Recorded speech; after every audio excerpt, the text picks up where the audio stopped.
दल के कार्यकर्ताओं पर पुलिस ने जमकर लाठियां चलाई। ये घटना उस वक्त हुई जब बजरंग दल के कुछ कार्यकर्ता इंदौर पुलिस कमिश्नर को शहर में बढ़ती नशाखोरी के खिलाफ ज्ञापन सौंपने के लिए पहुंचे थे, लेकिन कमिश्नर के न मिलने पर उन्होंने चक्का जाम कर दिया और इंदौर के पलासिया चौक पर देर रात नारेबाजी करने लगे।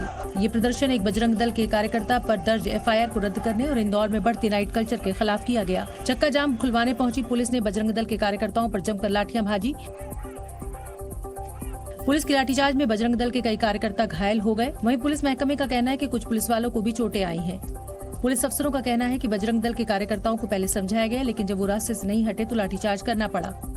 पुलिस के द्वारा उनको बार बार समझाइश दी गई और समझाने के बावजूद भी वो नहीं मान रहे थे, इसलिए हल्का बल प्रयोग का। बजरंग दल ने चेतावनी दी है कि अगर लाठी चलाने वाले पुलिसकर्मियों पर कार्रवाई नहीं हुई तो राष्ट्रीय स्तर पर प्रदर्शन होगा।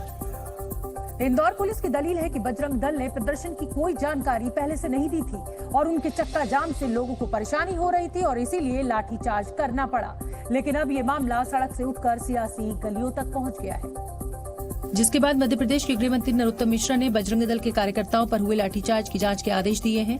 एडीजी स्तर का अधिकारी भोपाल से जाकर के वहां पर सारे पहलुओं की जांच करेगा और वहाँ जो इंचार्ज टीआई थानेदार हैं उन्हें तत्काल लाइन अटैच कर दिया जाए। वहीं कांग्रेस ने बीजेपी पर तंज कसते हुए कहा कि जब कर्नाटक में बजरंग दल पर कार्रवाई की बात की गई तो बीजेपी ने उसे बजरंगबली का अपमान बताया था, लेकिन अब मध्य प्रदेश में जो हुआ है उस पर बीजेपी का क्या कहना है। अगर गुंडे थे तो वहाँ पे बजरंगबली जी का अपमान क्यों माना, और अगर ये बजरंगबली के सही में अवतार थे तो इनको यहाँ पे गुंडों की तरह क्यों पीटा। बजरंग दल के मुद्दे पर मध्य प्रदेश में कांग्रेस और बीजेपी के बीच पहले से ही आरोप प्रत्यारोप का दौर चला आ रहा है। नेहरू मेमोरियल म्यूजियम का नाम बदलकर पीएम म्यूजियम कर दिया गया है। केंद्र सरकार ने दिल्ली के नेहरू मेमोरियल म्यूजियम का नाम बदलकर पीएम म्यूजियम एंड सोसाइटी कर दिया है। वहीं कांग्रेस नेता जयराम रमेश ने फैसले का विरोध करते हुए मोदी सरकार पर निशाना साधा है। मुख्यमंत्री नीतीश कुमार से जारी तकरार के बीच बिहार के पूर्व मुख्यमंत्री और हिंदुस्तानी आवामी मोर्चा के अध्यक्ष जीतन राम मांझी 19 जून को दिल्ली आएंगे।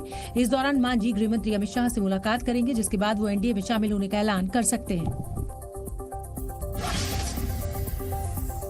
जीतन राम मांझी के बेटे संतोष सुमन के इस्तीफे के बाद आज नीतीश कैबिनेट का विस्तार किया गया। जेडीयू विधायक रत्नेश सदा ने मंत्री पद की शपथ ली। विपक्षी दलों की महाबैठक की तैयारियां तेज हो गई हैं। 23 जून को होने जा रही इस बैठक में 2024 चुनाव जीतने के लिए महागठबंधन पर चर्चा हो सकती है।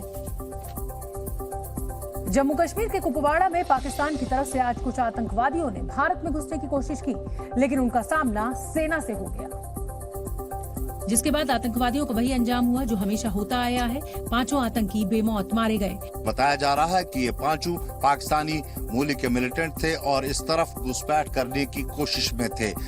बीती रात को जब ये इनपुट सुरक्षा बलों को मिला तो एक जॉइंट ऑपरेशन लॉन्च किया गया इस इलाके में और उसके बाद पूरे इलाके को घेर लिया गया। एक मुठभेड़ शुरू हुई जो घंटों तक चली और उसके बाद 5 मिलिटेंट्स को मार गिराने में सफलता मिली।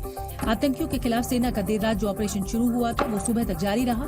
दोनों तरफ से रुक रुक कर गोलीबारी होती रही है, जिससे कुपवाड़ा का पहाड़ी इलाका थर्रा उठा। सुरक्षा बलों से मुठभेड़ में मारे गए 5 आतंकी अपने साथ हथियारों का एक बड़ा जखीरा लेकर आए थे। मुठभेड़ के बाद सुरक्षा बलों ने जानकारी दी कि आतंकियों के पास से एक AK-47 राइफल, 9 मैगजीन और 468 कारतूस मिले हैं। इसके अलावा 2 पिस्टल, 4 मैगजीन और 60 गोलियां भी बरामद हुई हैं। आतंकियों के पास से 6 ग्रेनेड और 2 खंजर भी मिले हैं। हथियारों के अलावा खुदाई करने वाला फावड़ा और लोहे की बाड़ काटने वाला कटर भी मिला है। साथ ही एक मोबाइल फोन, GPS ट्रैकर और सोलर चार्जर भी बरामद हुआ है। इसके अलावा आतंकवादियों के पास से खाने पीने का सामान और दवाइयां भी मिली हैं। सुरक्षा बलों के मुताबिक ये आतंकी 1 जुलाई से शुरू होने वाली अमरनाथ यात्रा के दौरान श्रद्धालुओं पर हमला करने के मंसूबे के साथ भारत में घुसे थे। पश्चिम बंगाल में पंचायत चुनाव से पहले वहां अलग अलग जगहों पर बीते 2 दिनों में हुई हिंसा में 4 लोगों की जान चली गई है।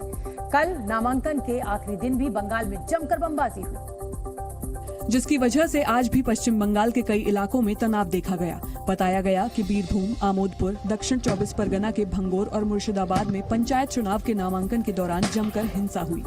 इस हिंसा की साजिश का अंदेशा इसी से लगाया जा सकता है कि वहां बीरभूम इलाके में एक मकान से 20 से ज्यादा बम बरामद किए गए। सीआईडी के साथ बम निरोध दस्ते ने इन बमों को निष्क्रिय किया। बताया गया कि जिस मकान से ये बम मिले वो टीएमसी दफ्तर के ठीक पीछे था।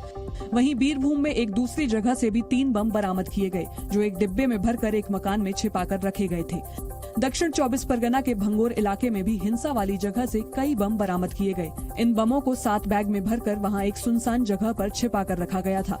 मोटर बाइक्स को आग के हवाले कर दिया गया है और सामने जो मैदान है वहां पर अभी भी जो देसी बम है, जो लाइव बॉम्ब्स है वो पड़े हैं। लेकिन सुबह से यहाँ पर आपको कोई भी पुलिस नहीं दिख रहा होगा। यहाँ पर पुलिस से पहुंचकर जो बम यहाँ पर अभी भी स्टोर किए गए थे उसे ना ही तो रिकवर किया है और ना ही डिफ्यूज किया है। बताया गया कि इनमें से कुछ बमों का इस्तेमाल एक दिन पहले हुई हिंसा में किया गया था, जिसकी वजह से इस हिंसा में कई लोग गंभीर रूप से घायल हो गए। इसके साथ ही वहां कई इलाकों में जमकर आगजनी की घटनाएं भी सामने आई। कई घरों और दुकानों को भी निशाना बनाया गया, लेकिन उसके बाद भी वहां सुरक्षा के कोई इंतजाम दिखाई नहीं दिए। अभी भी कई ऐसे जगहों पर आपको दिखेगा जहां पर आगजनी की गई, तोड़फोड़ की गई, बम फेंके गए और अभी भी यहां पर पुलिस का नामो निशान नहीं है। सुरक्षा के तौर पे यहां पर कोई भी सिक्योरिटी मेजर्स को नहीं लिया गया है। इस हिंसा के दौरान वहां कई गाड़ियों को भी आग के हवाले किया गया। गाड़ियां है उसे आग के हवाले कर दिया गया है। एक के बाद एक आपको लाइन से कई गाड़ियां दिखेगी जिसे आग के हवाले किया गया। ये पूरा इलाका जो है मॉब ने अपने कंट्रोल में ले लिया था। बताया गया कि एक दिन पहले वहां हालात ऐसे थे कि भीड़ पूरी तरह से बेकाबू हो गई थी। जिसके बाद आज हिंसा प्रभावित इलाकों का राज्यपाल सीवी आनंद ने दौरा किया। साथ ही अधिकारियों को कड़ाई से निपटने के निर्देश भी दिए। राज्यपाल ने हिंसा के पीड़ितों से भी मुलाकात की। यहाँ पर राज्यपाल पहुंचे हैं, यहाँ पर जो अधिकारी है उनसे बात कर रहे हैं और यहाँ पर वो देख रहे हैं कि आखिरकार किस कदर यहाँ पर हिंसा हुई। और फिलहाल यहाँ पर आप देखिए आगे बढ़ रहे हैं राज्यपाल और जगहों पर जहाँ पर हिंसा हुई थी। राज्यपाल ने हिंसा पर नाराजगी जाहिर करते हुए कहा कि शैतान का खेल खत्म होना चाहिए। Those perpetrators of violence will be silenced in a permanent way under the constitution, under the law of the land.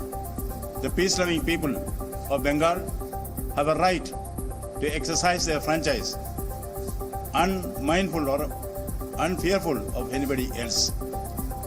This election should be resolved by the silent majority of the state and the lovers of democracy. राज्यपाल ने कहा कि हिंसा फैलाने वालों पर सख्त कार्रवाई की जाएगी। इस बीच कलकत्ता हाईकोर्ट ने हिंसा को देखते हुए राज्य के सभी जिलों में मतदान से पहले सुरक्षा बलों की तैनाती करने के निर्देश दे दिए हैं।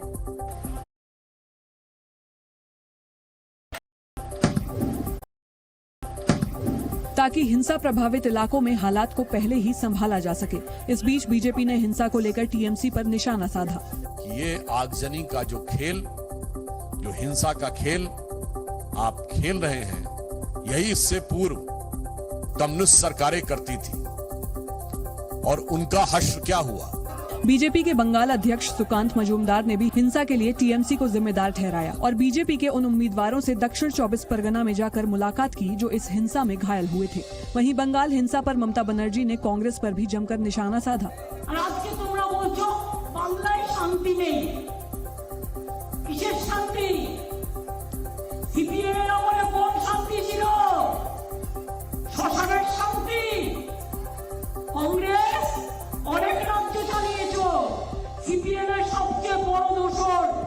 বিজেপির বড় দোষর আর পার্লামেন্টে আমাদের সাহায্য চাও, আমরা করবো তাও বিজেপির বিরুদ্ধে, কিন্তু মনে রেখো বাংলায় সিপিএম এর সাথে ঘর করে আমাদের কাছে বাংলায় সাহায্য চাইতে আসবে না।